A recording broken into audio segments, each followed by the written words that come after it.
क्या आप जानते हैं आईपीओ आने से पहले किसी कंपनी के शेयर कैसे खरीदे जा सकते हैं और इसके क्या फायदे होते हैं, क्या नुकसान होता है और क्या सावधानी रखनी चाहिए। तो मैं इस वीडियो में आपको आसान भाषा में इसी के बारे में जानकारी दूंगा। नमस्कार, मेरा नाम अभिषेक त्रिपाठी है और आप द इकोनॉमिक्स टाइम्स हिंदी देख रहे हैं। सबसे पहले जान लेते हैं आईपीओ क्या होता है। आईपीओ यानी इनिशियल पब्लिक ऑफरिंग, जब कोई कंपनी पहली बार स्टॉक मार्केट से पैसा जुटाने के लिए लोगों को शेयर बेचती है तो इसके लिए वह आईपीओ लाती है। लेकिन आप कई शेयर को आईपीओ आने से पहले भी खरीद सकते हैं, जिन्हें हम प्री आईपीओ या अनलिस्टेड शेयर कहते हैं। तो चलिए अब समझते हैं अनलिस्टेड शेयर कैसे खरीदे जा सकते हैं। अनलिस्टेड शेयर सीधे कंपनी या उसके निवेशकों से खरीदे जाते हैं। इसके लिए आपको आमतौर पर बड़ी इन्वेस्टमेंट कंपनियों या ब्रोकर से संपर्क करना पड़ता है।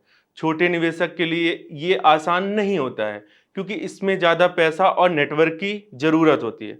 हालांकि कुछ ऐप और वेबसाइट आ गई हैं जिनके जरिए आप अनलिस्टेड शेयर खरीद सकते हैं, जैसे प्रीसाइज, इनकेड मनी सहित अन्य। हालांकि ध्यान दें, हमने यहाँ पर केवल जानकारी देने के लिए इन प्लेटफॉर्म का नाम बताया है। हमारी ओर से कोई भी रिकमेंडेड नहीं किए जा रहे हैं। अब जानते हैं अनलिस्टेड शेयर के फायदे क्या होते हैं। आईपीओ से पहले शेयर खरीदने पर आपके पास लिस्टिंग से पहले कंपनी में हिस्सेदारी आ जाती है। हालांकि एक समस्या है कि आप लिस्टिंग के 6 महीने बाद तक शेयर नहीं बेच सकते हैं। इसी तरह दूसरे फायदे की बात करें तो आईपीओ के मुकाबले अनलिस्टेड शेयर अक्सर कम कीमत में मिल जाते हैं, जिससे आपको रिटर्न मिलने की अच्छी संभावना होती है।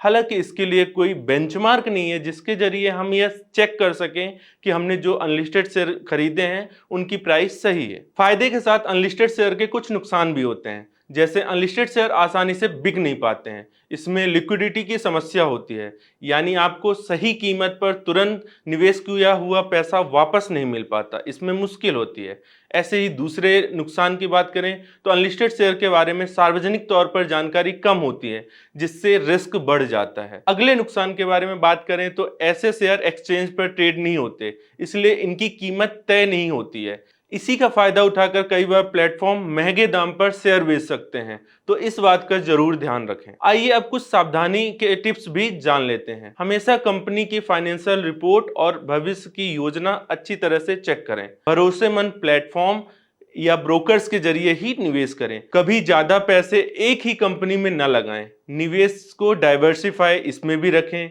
नियम और कानूनों को समझें और जरूरत पड़े तो फाइनेंशियल एडवाइजर की सलाह लें। और सबसे जरूरी बात यह है कि यह चेक करें कि आपके द्वारा खरीदे गए शेयर आपके डीमेट अकाउंट में क्रेडिट हुए हैं या नहीं। आमतौर पर अनलिस्टेड शेयर डीमेट अकाउंट में क्रेडिट होने में 1 से 2 दिन का समय लगता है। तो अब फाइनल और आखिरी सवाल, क्या अनलिस्टेड शेयर खरीदने चाहिए या नहीं?